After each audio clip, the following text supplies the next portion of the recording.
Let's say I walk into work tomorrow and boom, just like that, I'm out of a job. No warning, no notice, just done. Laptop packed up, HR email in the inbox, account deactivated.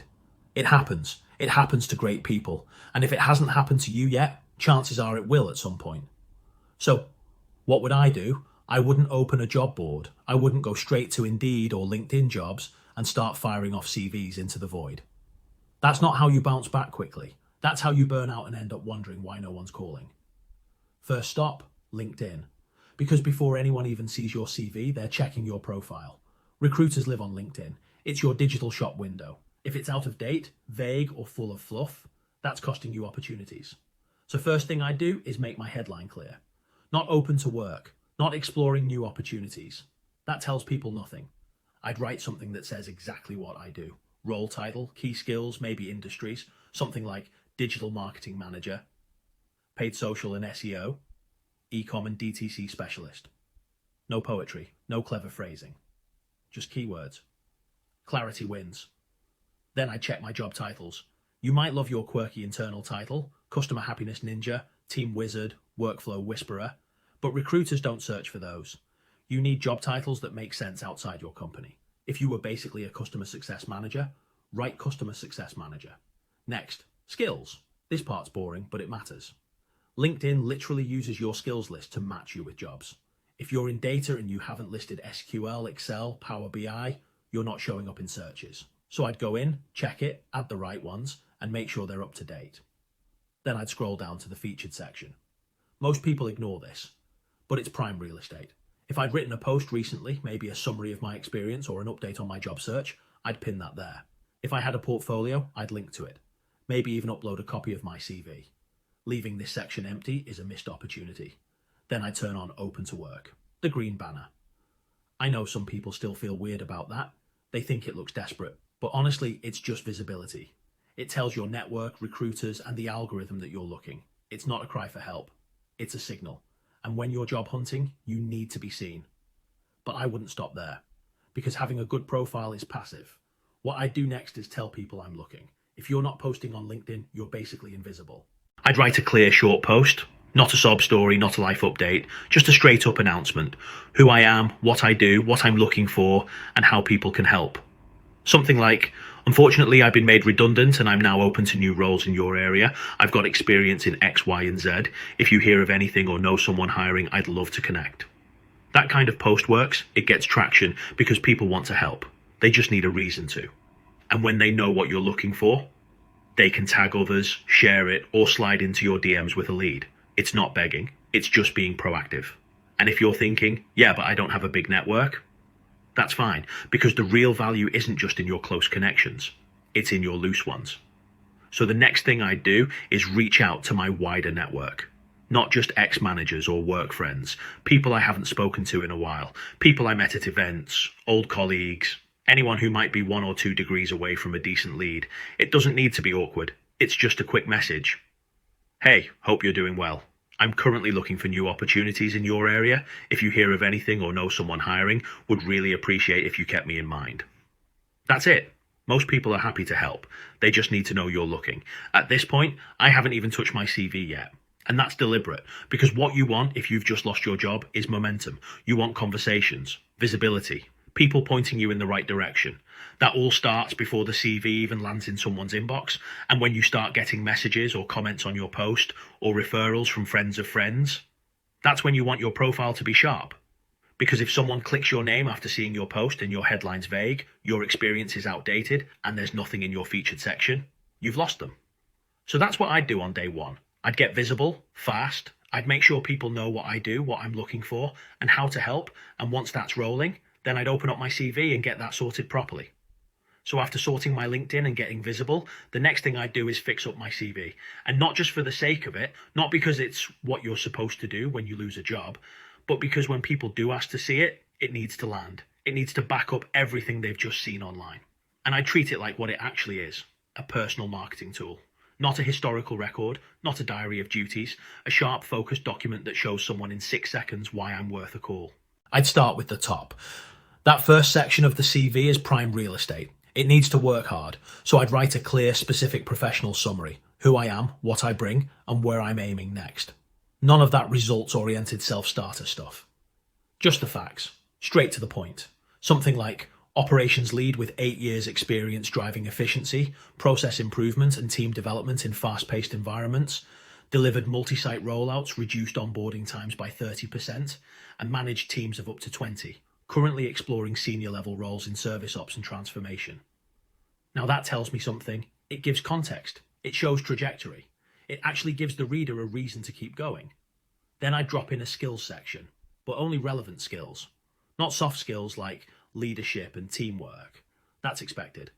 I'm talking tools, systems, methods, stuff that shows up in job descriptions. 6 to 8 bullet points tops. Easy to scan. If you're in finance, it might be Excel, Power BI, Sage. In comms, maybe internal campaigns, content writing, Adobe Suite. Whatever applies to your job family. Not everything you've ever touched. Then comes the experience section. And this is where most people lose the reader. They either write nothing, just a job title and a few vague lines, or they copy and paste their old job description, word for word. Instead, I'd write a short paragraph for each role, just a few lines to explain what the company does, what the job involved, and where I sat in the business. Then underneath that, 3 or 4 bullet points max, but everyone focused on impact. So not responsible for handling customer queries. That tells me nothing. I'd go with something like, resolved 90% of customer issues at first contact, contributing to 15% increase in satisfaction scores year over year. That's value. That shows someone what you did, not just what you were assigned. Same logic applies across every job I list. The more recent, the more detail I'd give. The older it is, the more I'd summarize, unless it's directly relevant to the roles I'm going for now. And if I'd been promoted or changed roles within a company, I'd break that out. Show the progression. Don't bury it. So many people stick with one job title across 3 roles just because it was the same company, and it undersells them completely. Now here's something I'd be really deliberate about. Dates. I'd use months and years. None of this 2019 to 2021 stuff. That just leaves gaps and raises questions. If there's a break, I'd explain it simply. Career break, travelling, or redundancy during COVID. Active job search since July. Keep it honest, keep it short, and move on. Education, unless I've just graduated or the job is academic, I'd keep it brief. Degree, subject, university. If I've got professional qualifications, HRC, IPD, AAT, Prince 2, I'd list those. But I'm not listing every training course I've ever taken or every GCSE. That's padding. It doesn't add value. One thing I wouldn't do is include references or that line. References available on request. Everyone knows that already. Don't waste the space. And the design? Clean and simple. Black text, white background, no profile photo, no columns. One column, standard format, PDF. Easy to read on any device. Your design shouldn't distract. It should disappear. Let the content do the work. So by this point, I've got a LinkedIn profile that shows what I do. I've got a CV that reflects what I bring, and I've told my network I'm looking. That's a solid foundation. The minute you get interest, someone will want to talk to you.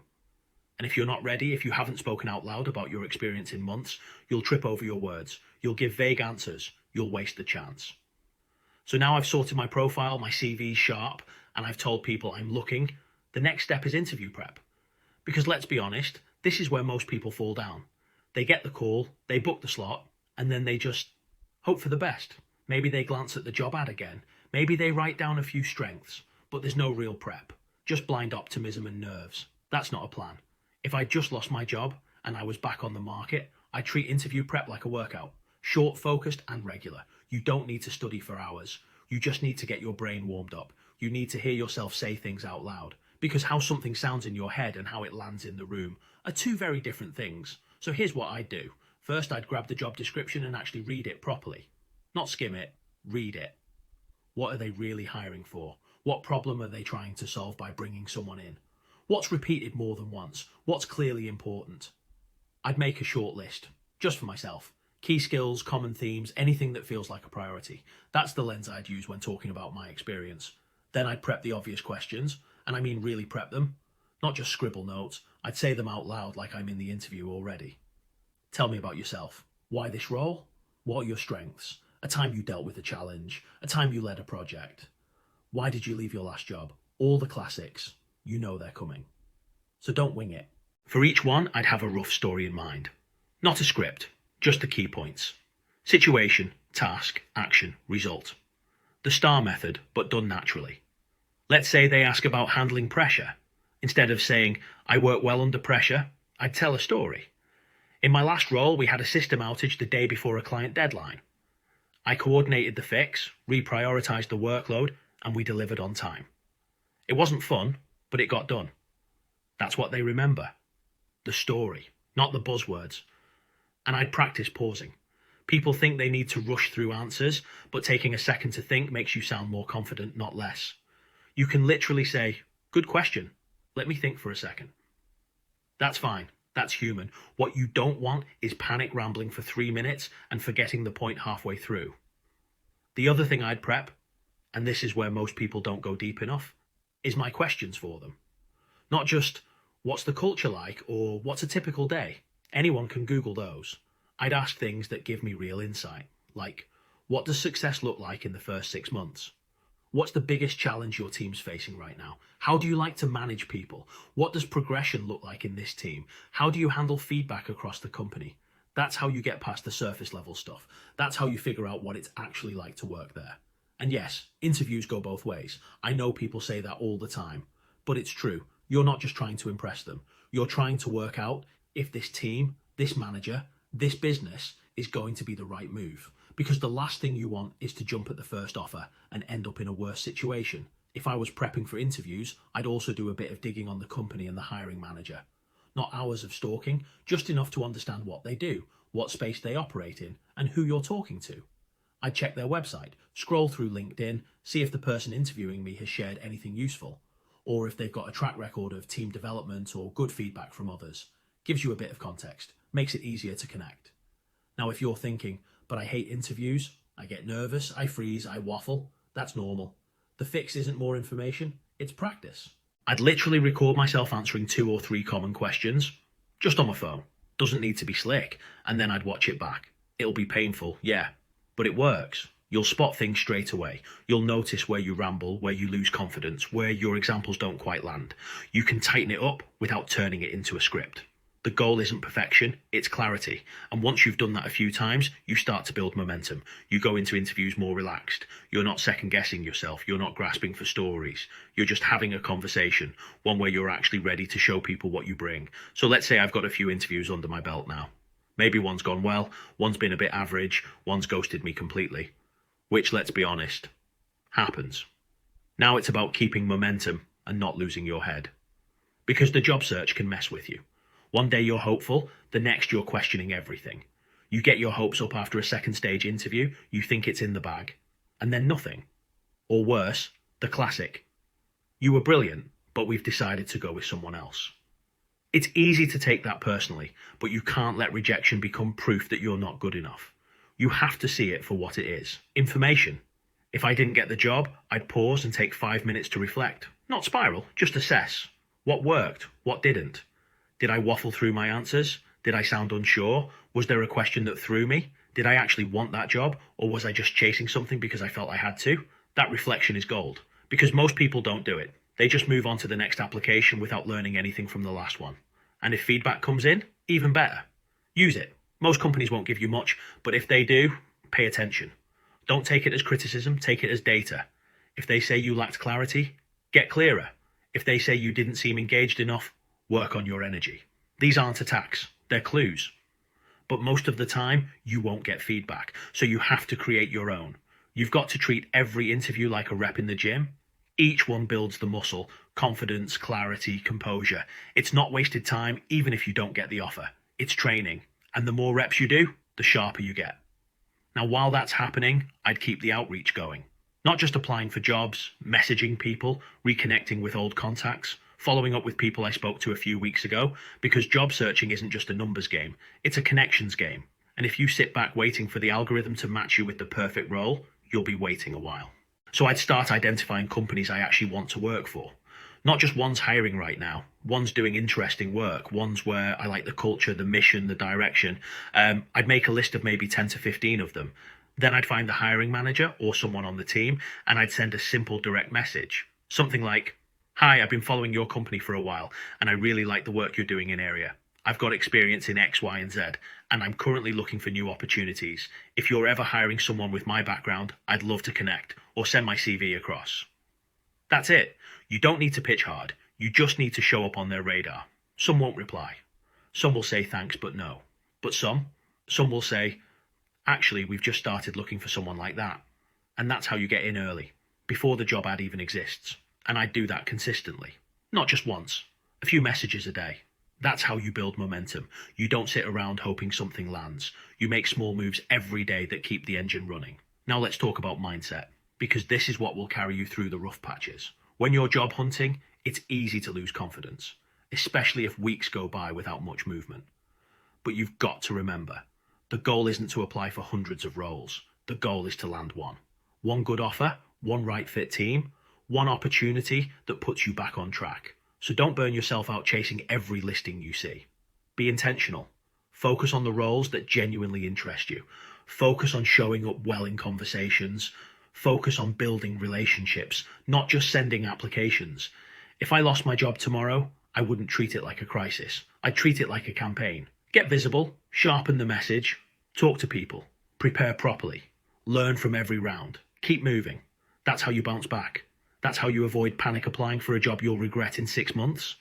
That's how you take control of a situation that at first felt completely out of your hands. It doesn't mean it's easy. It's not. It's tiring and sometimes discouraging. But there is a way through it that doesn't involve burning out or selling yourself short. So if you've just lost your job or you're feeling like one bad meeting away from redundancy, start now. Start building visibility. Start conversations. Get your tools in place so that when the time comes, you're not scrambling. You're ready. That's what I do. Check the link in the description for my free CV template and toolkit, as well as other tools that will really help in your job search. Make sure to hit the subscribe button for more no-nonsense job search and career advice. Cheers!